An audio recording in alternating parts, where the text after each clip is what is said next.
I'm here today with our scientist, Elsi Strand, and we are talking about customer samples. So how the customer samples are selected? Usually the customer has contacted us or we have contacted them and we have agreed on a laboratory test. We give them instructions on how to collect and send the sample, and then we discuss about the purpose of the testing. We ask them about their production capacities and what the sample contains and how much, and then the customer has to provide us with safety data sheet or otherwise clarify if the sample contains something that has to be taken into consideration. How big amount of sample you need for lab testing and how they are delivered? The customer usually sends us 100-liter sample.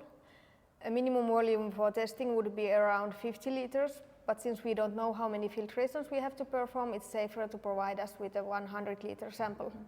We have also launched a new free water analysis for energy networks, and then the sample amount is only 3 liters. Is it true? That's true. We need 3 1-liter bottles. So how do you start the testing?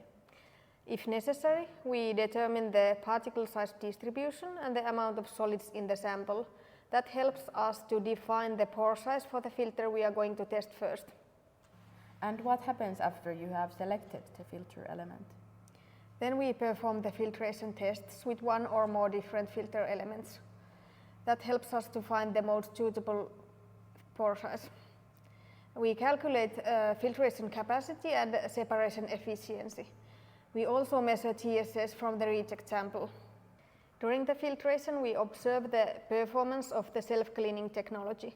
That tells us how well the technology performs in a continuous process and if the filtration capacity can be maintained at target level. And after you get the results, how you communicate them with the customer? We write a laboratory testing report and send it to the customer with recommendation either to proceed or not to proceed to piloting. And then we discuss about the results with the customer in a meeting.